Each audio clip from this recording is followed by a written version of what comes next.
ইট পাথরের এই শহরে নিরাপদ আশ্রয় হারাতে বসেছে পাখিরা।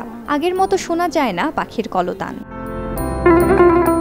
পাখি নিরাপদ আশ্রয় নিশ্চিতে কাজ করছে বাতিঘর আদর্শ পাঠাগার নামে একটি স্বেচ্ছাসেবী সংগঠন।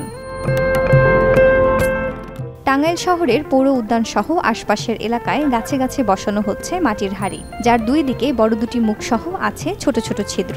ছোট্ট এই নীড় ঝড়, বৃষ্টি কিংবা রোদ থেকে রক্ষা করবে পাখিদের। জন্য কাজ করার জন্য অনেক মানুষ রয়েছে, কিন্তু দেখা যায় পাখিদের জন্য, পশু পাখিদের জন্য কাজ করার জন্য খুব বেশি মানুষকে এগিয়ে আসতে দেখা যায় না।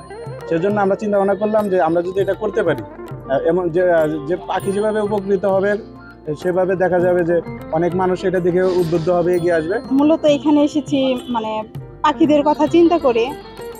আমাদের পরিবেশটা অনেক গুরুত্বপূর্ণ আমাদের জন্য, তো সেজন্য পাখিদের বাসা অনেক সময় ঝড় বৃষ্টিতে ভেঙে যায়। সেই কারণে আমরা সেই দিক থেকে চিন্তা করে এই বাতিঘর আদর্শ পাঠাগার এর উদ্যোগে গাছে গাছে হাড়ি বেঁধে দেওয়ার একটা প্রকল্প নিয়েছি। প্রকৃতির সাথে পাখির একটা গুরুত্বপূর্ণ সম্পৃক্ততা রয়েছে, আমরা সবাই জানি। আর এই পাখিরা যদি ভারসাম্যহীনতায় ভুগে তাহলে পরিবেশের ভারসাম্য হুমকির মুখে পড়বে, তাই আমরা এই কার্যক্রমটি পরিচালনা করছি। জীববৈচিত্র্য ও প্রাকৃতিক ভারসাম্য বজায় রাখতে পাখিদের রয়েছে গুরুত্বপূর্ণ ভূমিকা। কালের আবর্তে হারিয়ে যেতে বসেছে দেশীয় পাখি, তাই পাখিদের বংশবিস্তার ও নিরাপদ আশ্রয় নিশ্চিতে এমন উদ্যোগ সংগঠনটির।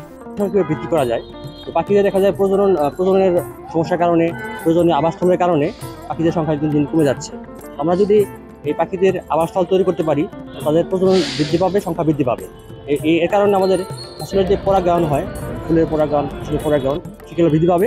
আমাদের পরিবেশের জীববৈচিত্র্য এবং পরিবেশ ভারসাম্য রক্ষা পাবে। সুন্দর করতে গেলে আপনার একটা বিষয়কে খুব মাথায় রেখে করতে হবে, সেটা হলো যে মগ ডালে কিংবা ওই খোলা জায়গায় ডালের মধ্যে যদি বেঁধে রাখে তাহলে কিন্তু পাখি যাবে না। পাখিকে যেতে গেলে ওখানে একটু ঝোপঝাড় বেশি ডাল আছে এরকম একটা জায়গায় বেঁধে রাখতে হবে, যাতে পাখি পুরো উড়ে এসে বুঝতে পারে যে এখানে আমাদের বাসা বাঁধার একটা জায়গা আছে এবং আমরা এখানে বাসা বাঁধতে পারব।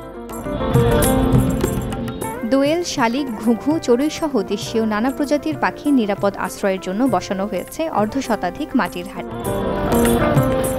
Desk report, channel 24।